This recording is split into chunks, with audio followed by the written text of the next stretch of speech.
Hello dear बच्चों, मैं हेमंत प्रजापति आप सबका स्वागत करता हूँ आपके अपनी प्यारी सी चैनल एचपी केमिस्ट्री क्लासेस में। डियर बच्चों, आज हम एक छोटी सी अच्छी सी बात करेंगे। बहुत ज़्यादा इम्पोर्टेंट टॉपिक लेकर आए हैं हम। देखते भी हैं आप हैं द्रव्य अनुपाती क्रिया का नियम, अर्थात लॉ ऑफ मास एक्शन किसे कहते हैं। लॉ ऑफ मास एक्शन क्या है, इसके बारे में आज हम अच्छे से जानेंगे। धैर्यपूर्वक वीडियो को आप देखें और समझने का प्रयास करें।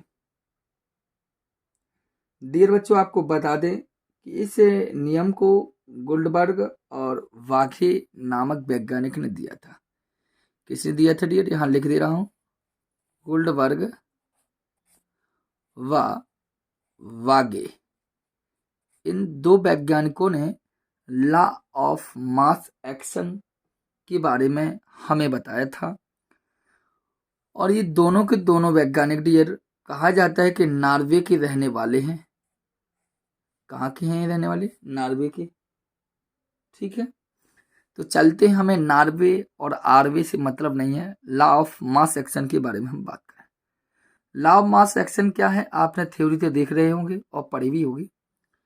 मैं यहाँ पर थोड़ी सी बात करता हूँ। उनका कहने का मतलब है कि जो पदार्थ होते हैं जो अभिक्रिया करते हैं, जो पदार्थ होते हैं जो अभिक्रिया करते हैं, सपोज दैट एक पदार्थ आपका ए है और एक पदार्थ आपका बी है, यह दोनों आपस में क्रिया करें तो लीजिए आपस में क्रिया करेंगे।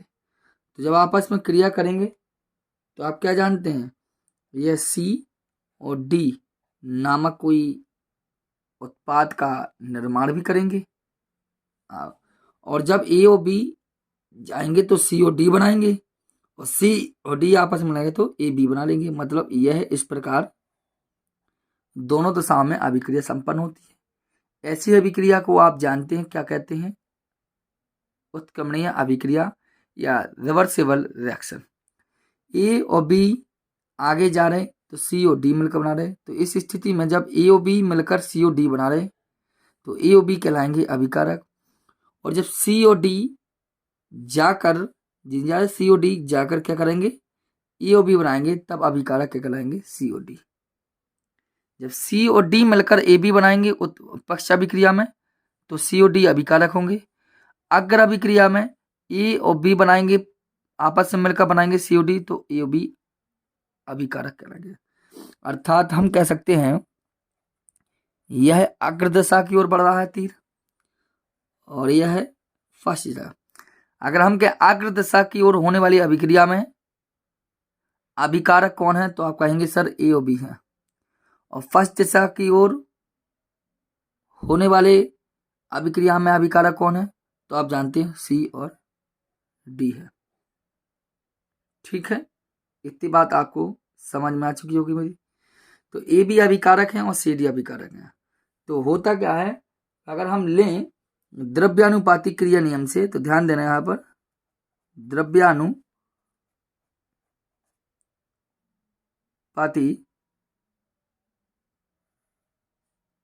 क्रिया नियम से और द्रव्यानुपाती क्रिया नियम से बच्चों हम लें तो आप जानते हैं अच्छे से, द्रव्यानुपाती क्रिया नियम से लें तो सबसे पहले हम अग्र अभिक्रिया के बारे में बात करें। किसके बारे में बच्चों बात करें हम? अग्र अभिक्रिया। तो अग्र अभिक्रिया क्या है आपकी, ए और बी आपस में मिलकर सी और डी बना रही है, यही अग्र अभिक्रिया हो गई। तो अग्र अभिक्रिया में अभिकारक कौन है, ए है और क्या है, बी है, ये दोनों है। तो अग्र अभिक्रिया की दर R1 समानुपाती या अनुक्रमानुपाती होगा का ए के सक्रिय द्रव्यमान और बी के सक्रिय द्रव्यमान। यही तो उसने कहा कि स्थिर ताप पर किसी पदार्थ की क्रिया करने की दर, मतलब कोई पदार्थ क्रिया कर रहा है, कौन कर रहा है, ए और बी आपस में क्रिया कर रहे हैं, क्रिया करने की दर क्या दर कहलाती है R। 1 इसलिए लगा क्योंकि अग्र की लिए हो गई तो पहली हो गई। क्रिया कौन कर रहा है, ए और बी। अभिक्रिया की दर क्या होती है, दर अभिक्रिया की दर सक्रिय द्रव्यमान की, तो भैया ए का शक्ति द्रव्यमान बड़ा कोष्ठक, बी का शक्ति बड़ा कोष्ठक, दोनों बराबर का। तो देखो R1 बराबर कर लिया, क्या यहाँ होगा K1, और ये आपका ए, ध्यान देना, और आपका ये हो गया बी। अगर आपका कहा जाए K1 क्या है, तो डियर इतना तो आप जान सकते हैं K1 क्या है। यहाँ लिख सकते हैं K1 इक्वल टू अग्र वेग स्थिरांक। ठीक है, कोई दिक्कत है। इसी प्रकार आप पश्च अभिक्रिया के लिए निकाल लीजिए, पश्च अभिक्रिया। तो पश्च अभिक्रिया है तो भी वही प्रक्रिया कि किसी अभिक्रिया की दर अर्थात R समानुपाती होगी, बहुत समानुपाती मतलब शक्ति द्रव्यमान के अनुपाती होगी।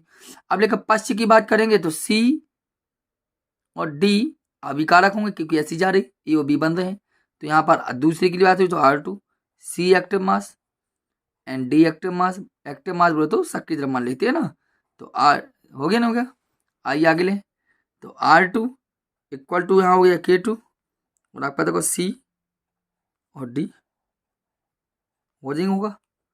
और आपको कह दें क्वेश्चन पूछे K2 क्या है, तो आप कहेंगे पश्च वेग स्थिरांक है। ठीक है, इतनी बात समझ में आ गई आपको, R2 क्या पश्च वेग। अब आप साम्य अवस्था की परिभाषा जानते हैं अच्छे से। साम्य थोड़ी रॉन्ग लग गया, दोबारा लिखना, इक्विलिब्रियम स्टेज।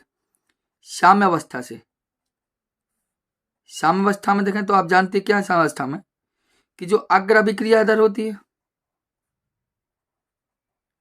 अग्र अभिक्रिया दर और पश्च अभिक्रिया दर, पश्च अभिक्रिया दर, ये दोनों कैसी होती हैं, बराबर। साम्य अवस्था कहती है, ऐसा मैं नहीं कहता हूं, साम्य अवस्था कहती है कि जो अग्र अभिक्रिया दर है और पश्च अभिक्रिया दर दोनों बराबर होती है। तो अग्र अभिक्रिया दर मतलब R1, पश्च अभिक्रिया दर मतलब R2, ये दोनों क्या होंगे आपस में बराबर। अब हल कर लेंगे आप। अग्र अभिक्रिया दर क्या है, R1 ही है आपका पूरा, और पश्च अभिक्रिया दर क्या है, R2 ही है आपका पूरा। तो रख दीजिए R1 यहाँ पर रख दिए K1 A active mass, B active mass equal to K2 C active mass, D active mass. अब इसको कर लीजिए K1 बटे K2 कर लेंगे हम, तो क्या हो जाएगा C active mass, D active mass, A active mass and B active मास। बात समझ में आ रही है नहीं आ रही है, इतनी बात समझ में तो आ चुकी होगी आपको। ठीक है, इतना समझ गई। अब आप खुद जानते हैं इस बात को, K1 बटे K2 इक्वल टू हमारा होता है KC। क्या होता है, K1 बटे K2 इक्वल टू KC होता है हमारा। चलिए आगे हम बात कर लें, K1 K2 हमारा क्या होता है KC। यहाँ देखेंगे हम अच्छे से, देखिए आपको क्या बताया मैंने, K1 by K2 equal to क्या होता है KC। अगर क्वेश्चन मुझे KC क्या है, तो KC होता है आपका साम्य स्थिरांक।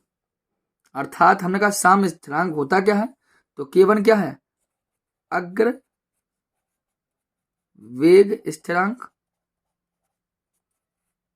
और K2 क्या है, पश्च वेग स्थिरांक इक्वल टू क्या हो गया, साम्य स्थिरांक। इसलिए कह सकते हैं कि अग्र वेग स्थिरांक और पश्च वेग स्थिरांक का जो अनुपात है, क्योंकि बटे में है, का अनुपात साम्य स्थिरांक कहलाता है। क्या कहलाता है, साम्य स्थिरांक कहलाता है। क्या कहलाता है, ठीक है, अग्र वेग स्थिरांक पश्च वेग स्थिरांक का जो अनुपात होगा वो कहलाता है साम्य स्थिरांक। तो एक बात और हमेशा ध्यान रखना है आपको यहाँ पर, कि जो केसी है अर्थात जिसे हम बोलते हैं साम्य स्थिरांक, केसी का जो मान होता है, केसी का जो मान है, केसी का जो मान है वो अभिक्रिया की प्रकृति, अभिक्रिया की प्रकृति तथा ताप पर निर्भर करता है, ताप पर निर्भर करता है। अगर क्वेश्चन पूछे कि साम्य स्थिरांक का मान किस पर निर्भर करता है, तो अभिक्रिया की प्रकृति और ताप पर निर्भर करता है। इस बात ध्यान देना, ठीक है। केवल इसका मान अभिकारकों तथा उत्पादों की सांद्रता दाब पर कभी निर्भर नहीं करता। सीधा अपन का लेना है कि वृत्ता मानिए कि केसी का मान अभिक्रिया की प्रकृति तथा ताप पर निर्भर करता है। ये आपका कहलाता है द्रव्यानुपाती क्रिया नियम। दोबारा बोले दे रहा हूं, मैंने क्या कहा, मैंने यहाँ पर कि स्थिर ताप पर टेम्परेचर क्या है, कांस्टेंट है। किसी पदार्थ की क्रिया करने की दर, क्रिया करने की दर मतलब ए और बी, ये क्रिया कर रहे हैं आपस में आकृति के अकॉर्डिंग, तो इनका सक्रिय द्रव्यमान होगा अनुकरणपति। या वो कहते हैं ऐसे नहीं माने तो कहते किसी अभिक्रिया की दर अभिकारकों के, तो अभिकारक भी यही मान देते हम, सक्रिय द्रव्यमान गुणनफल के, गुणनफल हो सक्रिय द्रव्यमान गुणनफल के, ये अनुकरणपति होता है। ये कहलाता है आपका क्या कहलाएगा, द्रव्यानुपाती क्रिया नियम। मतलब कोई अभिकारक होंगे उनके गुणनफल सक्रिय द्रव्यमान के गुणनफल के अनुपाती होता है अभिक्रिया के दर के। अभिक्रिया के दर के अभिकारकों के सक्रिय द्रव्यमानों का गुणनफल होता है। इस बात को बना, ये हमारा कहलाया साम्य स्थिरांक या साम्य स्थिरांक कह सकते हैं हम, कहते हैं। ये हमारा पूरा हो गया द्रव्यानुपाती क्रिया नियम। ठीक है बच्चों, आशा करते हैं आपको समझ में आया होगा। किसी भाई समस्या हो तो आप कमेंट बॉक्स में कमेंट कर दीजिए, कमेंट अवश्य कर दिया करो। कोई समस्या हो हम आपको दोबारा रिपीट कर देंगे और अच्छा से अच्छा समझाने का ट्राई करेंगे। ठीक है बच्चों, मिलते हैं हम फिर। जय हिंद।